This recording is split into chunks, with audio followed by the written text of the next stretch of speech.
Hello ladies and gentlemen, I am Vaos and welcome to another episode. I just have enough time to slap together something really quick and small, especially about the new release that came out Monday for KSP 1.0.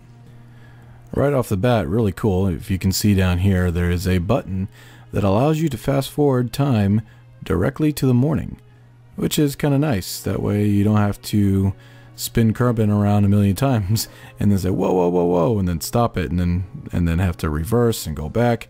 No. All you gotta do is hit this little button and you go straight to the morning. It's actually very nice. Full release.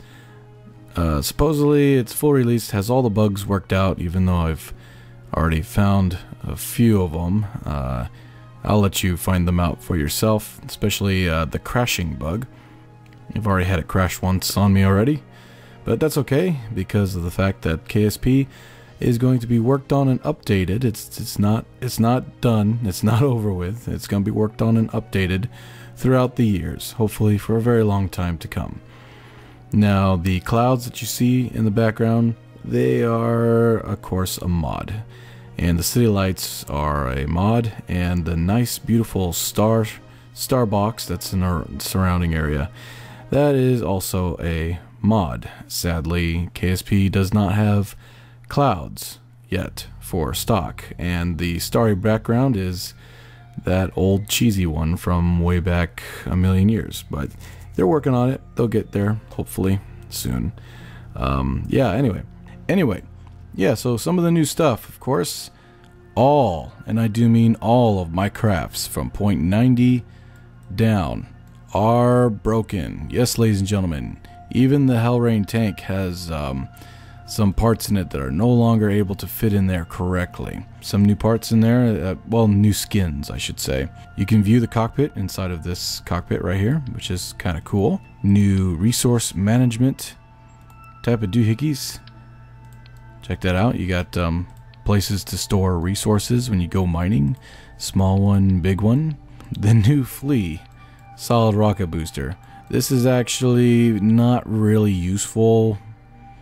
Maybe useful in some circumstances, but not really useful in the sandbox version of KSP. However, when you're playing in career mode, you only have this one to go by. They no longer have a liquid engine that you can start off with in the career mode of KSP. You start off with this tiny little thing that barely gives you a little pit, and then you're done. New skins for the atmospheric science doohickey. Kind of cool. Kind of a HAL thing going on there with the red eye. Now, I could go across all these new ones, but I'm pretty sure that most of you already have the game downloaded by now, since I'm a little late. And if not, there are plenty of other videos out there that have each and every single one, and forums and whatnot, but I will go across a couple of them. You know what? I haven't checked if this has an interior. Does this have an interior too? Oh, what's this? Fasten seatbelt. Oh, look at that. Oh, that is awesome. 16 Kerbals, I believe it. Oh, look at that. Oh, I can't turn my head around. Oh, here's the interior of the smaller one, and I can't turn around. You can kind of tell what's going on. Now, the reason why I say there's a problem is because a lot of us who build space stations and use this cockpit, or not cockpit, but a lot of us who use it for colonies and space stations and whatnot, and we pretend that it's actual window outside of a like a crew cabin or a hallway, or something that's inside. It'd be nice if they could add a part in here that was like that. You could see like a table and maybe like a shoot pool, and maybe like a television with a couch or something for like living quarters, in case they don't come out with it just yet. I'm going to build a type of smelter that's going to go ahead and use fuel, right? It's going to drill into the ground. It's going to store the fuel in like a little storage, store the ore, store the ore, and then it's going to, of course, convert that into fuel, and of course it's going to put it in a nice tank like so. And what I'm going to do is to pretend that it's going to be building parts to build a new ship on another world, I'm going to go like, you know, when you see a smelter working hard and burning metals and turning it into liquid metal so it can smelt it into steel bricks or whatever the case may be, it of course has like fire coming from the top because of the smelting process. So what I'm going to do is I'm going to fill up the tank with fuel and pretend if the fuel has, let's say this has like, just for, you know, kicks and giggles, this has like 1,000 units of fuel. Well, if the part count for whatever I'm trying to build is, let's say, 82 parts, then I'm gonna burn 82 amounts of fuel. And of course, after I burn 82 amounts of fuel, there will be a pre-selected site where I'll just hyper edit the craft to that location, which is like location, to that location, and then it'll be like as if they worked hard, they mined, they converted, they smelted, they burned it up, and then they built the craft. Of course, I'll have a factory there too. It's not like it's going to magically appear out of the smelter. Only the materials made to build the craft will come out of the smelter. I'll have another structure that I'll basically pretend is the factory, and then of course the landing area, which will be consisted of like maybe 6 or 7 probes in a circle, sort of a makeshift landing pad with red lights or something of that nature, which will of course roll out supposedly on that pad. And hey, you have a rocket, you've got a SSTO, you've got a tank, this, that, and the other thing. It'll be kind of cool. I mean, I'll make it so the part count is not horrible, so we don't have to worry about super lagginess when it comes to the colony versus the ship that comes out, but it should look pretty cool. I've already got a couple of designs on paper, you know, so have faith in me. I'll make it work. But anyway, that's how we're going to do the building on other worlds tidbit when it comes to stuff. And it'll work pretty good, because if there's like a fighting going on, you want to destroy the enemy's line of supply first. So basically you'll have, pretend this is like a bomber. It swoops into the Duna or swoops into the Mars, or not Mars, but the moons or whatnot. And of course I'll have like little weapons and stuff. This will open up and it will drop a missile or shoot a big giant missile like a cluster, I almost said the wrong word, cluster bomb into the smelter, and it blows up the smelter and destroys the factory. And now, because of the fact the factory and the smelter are destroyed, there's nothing going to be produced from that colony anymore, and therefore destroying the supply line and the production capability of the enemy fleet. And of course there's another cool feature, and it can be found on the bottom right hand corner, Engineer's Report. No longer will it just give you the parts and the mass and the size and yeah, but you have the design checklist. And it tells you what you might be missing on your actual craft, which is kind of useful, because there's a lot of times where I'll go out there and I'll be like, oh crap, I forgot electricity, or oh crap, I forgot a ladder. Well, this right here kind of covers that for you. No longer do you have to worry about the center of mass disappearing way in the back, unless you have a crazy looking spacecraft. All of the fuel tanks will drain equally now. It's actually a relief. It's very nice. It's very, very, very nice. I love it a lot. And of course, everything else we already know and love. Hey, ooh, you know what I haven't tested out? Is there an interior to this science lab? We are going to find that out right the frick now. Holy crap, look at that. Okay, IVA.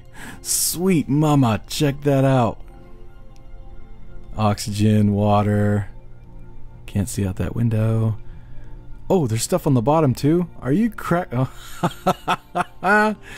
Oh, wow, that is too awesome. That is too freaking awesome. Cool. I'm geeking out over it. Okay, this is another favorite thing of mine. What is this? Milk, egg, butter, flour. What is that? Avoid Kraken. Avoid Kraken. Let's see what it is. Don't press red button. Pick up Jeb. Nah, that's okay. We can leave his butt back on the... Oh, we have more. Don't press red button. Okay, it's the same thing. Avoid Kraken. That is so cool. Let's go ahead and fly this thing and show you how to get an SSTO up there in this new world of KSP.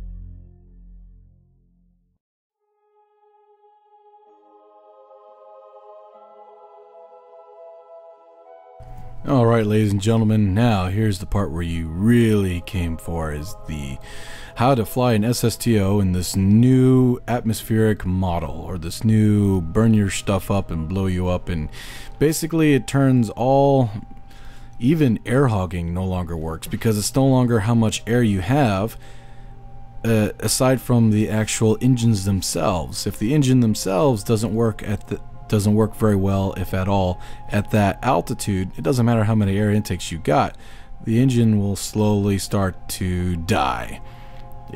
So I don't know how I don't see a lot of individuals that I know of and love to watch their videos. They build a big, giant, beautiful, glorious air hugging crafts that load up tanks and fuel, and they travel to Minmus and Jewel and come back.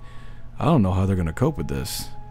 I mean, I'm having a hard enough time as it is just trying to get this up in there. But anyway, alright, let's do this. Alright, resources. SAS on, turn off brakes. And this is how I've figured out how to do it. Full power and spacebar. Start pulling up. Woo! Love the effects. Very nice. Alright, let's pull up. I'm going to cut through the thick atmosphere as fast as possible to try to save fuel. Keep it around 200. Do not accelerate too quickly. For some reason there is this effect. I'm no scientist, okay, but there's this effect to where if you start accelerating too quickly, suddenly you'll go into some sort of hyperdrive and shoot out of existence, which will of course blow up your precious SSTO. Notice 7,000 meters, we're already out of the soupy, thicker atmosphere. It's no longer 12,000. Now right about 13,000 meters you want to start nosing down. I'm going to start doing it actually right now. So about 10,000. But before you start hyper accelerating, you want to be above 12. Come on. Come on, girl. A little bit more. Alright, full power. Full power. Gonna point my nose at 20 degrees. And pray. No, seriously, pray. Here we go.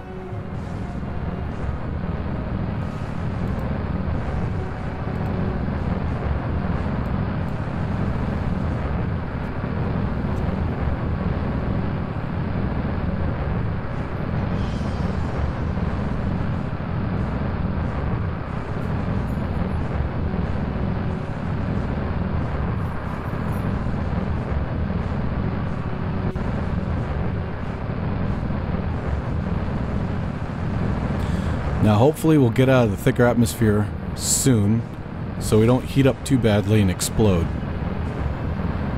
Come on. 1,000. 1,100. 1,200. 20,000 meters. We're out of the thicker atmosphere now. Shows... So we should be cooling off now.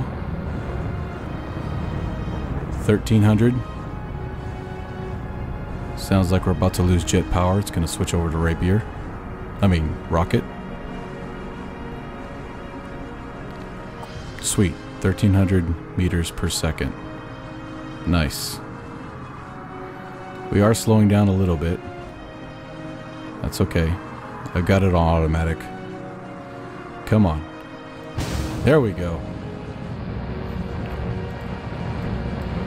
65,000, 70, let's go to 80, and stop. There we are. Coast phase, on our way to space. Still got a good buttload of fuel left over too, over 500 units, oxidizer and liquid.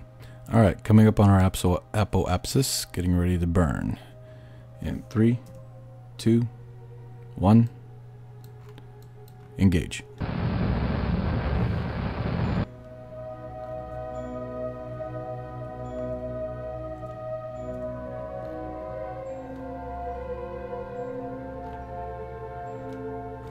I'm gonna wait till my apoapsis catches up with me, and then burn. Stop, and burn.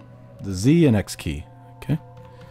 And then I'm gonna hold down the Shift key, give me a little bit of power. And it should swoop. 80, 79, that's fine. Over 100 units of fuel left over. I'm sure I could make that turn into more units of fuel. Yeah, it's a delicate procedure. Sometimes you turn at 12,000 meters exactly. Ooh, they're red hot. From what I understand, they will stay red hot for a good long while.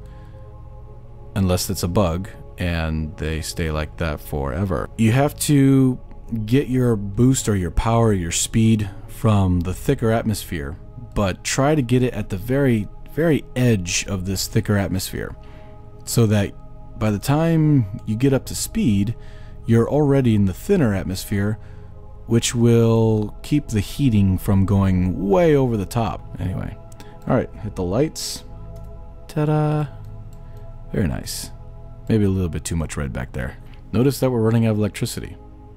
That's okay, because I want to try out those generators. Open up our cargo bay. Alright, now let's get these little generators and see what it does. Hold down, okay, right click, then hold down Alt and right click. And let's do this. Let's start the fuel cell. Start it. 100%. And it looks like our electricity is going up. I'm looking at our fuel. Oxidizer just went down. What about liquid fuel? Wow, it doesn't really suck up that much fuel. It's actually very nice. El de capo. Very nice. RCS on, and I'm going to hit the I key.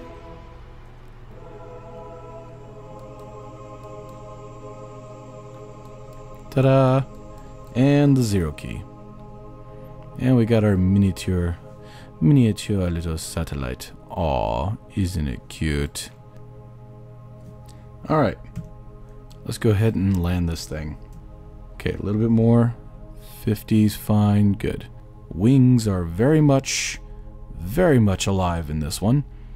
And if I wanted to, I could point down, I could point left, I could point right, even in a thin atmosphere of 50,000 meters, and still get some sort of reaction to where I could literally dip down into the atmosphere very quickly.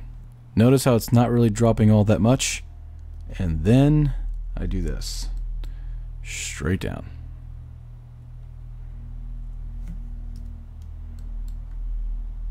Holy crap. It's holy K. Now I'm going to point up at 45 degrees. And this is going to help slow my craft down enough to where I don't have to worry about re-entry killing me. Air brakes would have been great right now because I could initiate them and literally slow way down. Okay, 18,000, 17,000, 16,000, I mean 1,500, excuse me, 1,400, 1,300, 1,200, 1,100, 1,000, 9, sweet. Now we're at 800, oh, I take that back, 600 meters per second. We are literally just going to float right down without any re-entry effects whatsoever. Nice. Very, very nice. Valentina Kerman, huh? She's a badass.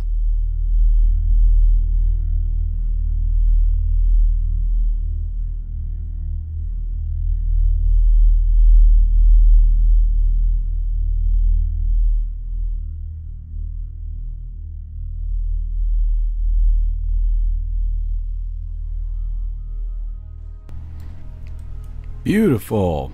Sweet. Alright, so we landed without a hitch. Had no really any re-entry effects whatsoever with that technique of pitching up 45 degrees and just slowing down in thin atmosphere before diving into the Well, not into the ground, but you know what I mean. Alright, ladies and gentlemen, well, that is it for now. I've only been able to whip this together real quick for you in the allotted time that I have. So, sweet. Okay, everyone, well, let's see, I have some questions and answers real quick. What is your favorite thing about 1.0 KSP? I'd have to say it is the mineral and resource gathering, as well as the new generator for fuel into electricity, which is really sweet, as well as the fairings. Can't forget the fairings. Those are awesome too. And what are the things that you least like about 1.0? The things that I least like about 1.0 that I know they'll probably implement later into the game is, of course, as I said before, the not being able to watch. She's in atmosphere now, okay? Atmosphere. She should have oxygen all around her. Why does she have her helmet on? I don't know. I tried to put in the mod to disable that. Unfortunately, it doesn't work for 1.0. So they're just going to have to walk around in their own atmosphere with their own atmosphere. Anyway. Also, clouds. Thank goodness that mod still works. They don't have clouds for 1.0, sadly. And of course the star background really sucks, because it's the original star background from KSP cavemen days. They haven't changed it yet. But anyway, other than that, they'll probably implement all that later, which is cool. And also, I was hoping that the resources was to collect not only fuel but parts, so you could build your own crafts on other worlds and colonies and space stations. But I've already told you what I'm going to do in order to work around that problem when it comes to building the career mode for 1.0. Alright, well, ladies and gentlemen, thank you so much for watching, and thank you so much for your support. Hopefully I'll get something out this weekend. I think I'm working this weekend. Another night job. Yay! That sucks. Come on, lottery. Hit for daddy. Anyway, this is Vaos Human, signing off, and have a good day.